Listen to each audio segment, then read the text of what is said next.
Jillian, the Department of Homeland Security announcing the arrest of several criminal migrants as part of the immigration crackdown in Los Angeles. The ICE raids have been met with violent protests, as we've been showing you for the last few days. The White House insisting it will not waver. President Trump received a clear mandate from voters to reverse the illegal invasion ushered in by Joe Biden's open border and to end the lawlessness represented by Karen Bass in Gavin Newsom's California. President Trump promised to carry out the largest mass deportation campaign in American history, and left-wing riots will not deter him in that effort.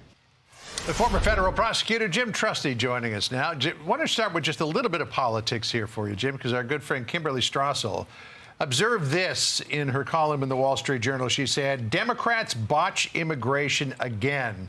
The ugly videos of arson, looting, and attacks on law enforcement, accompanied by the left's inaction, anti-ICE rhetoric, and finger-pointing at Donald Trump, have made this a story about law and order, overshadowing any specifics of the president's deportation policy. And it looks again like Democrats are coming down against this idea of law and order. Jim, what do you think?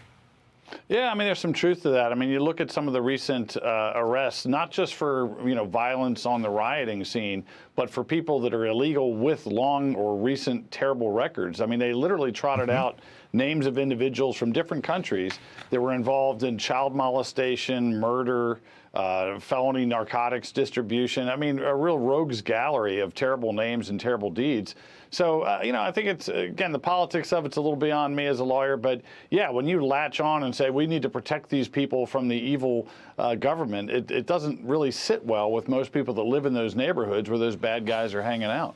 And then there was this one federal arrest of an individual who was throwing a Molotov cocktail allegedly at the LAPD. He was an illegal alien from Mexico, had been previously deported. Josh Hawley in the Senate is launching an investigation into who might be funding these protesters. Listen to what he said. These aren't spontaneous at all. They're about as authentic as AstroTurf. They are bought and paid for flash mobs. And I want to know who's doing the buying and the paying. We've all seen the videos of vans driving up, handing out gas masks right before somebody blows up a car. It's time we found out, where's the money coming from? Who's really behind this? I think the American people deserve answers. Real quick, if we could, Jim, because we've got to jump to this hearing. Is there potential legal consequences for people who are fueling and funding this unrest? Yeah, there is. I mean, look, the only thing worse than a spontaneous riot is a premeditated one, and that's what he's getting at. And look, there's a lot of federal offenses in play: interference with commerce under the Hobbs Act, arson, destructive devices, assaults on police officers. So, yeah, get into the communications, get into the financing, get into the interstate travel, and you could actually build one of my favorites, a RICO case. And you could go after the leadership, not people that are on the streets necessarily, but people that are creating it. All right, Jim, always good to hear from you. Thanks so much for joining us. Appreciate it. Hey, everyone. I'm Emily Campagno. Catch me and my co-hosts Harris Faulkner and Kaylee McEnany on Outnumbered every weekday at 12 p.m. Eastern, or set your DVR. Also, don't forget to subscribe to the Fox News YouTube page for daily highlights.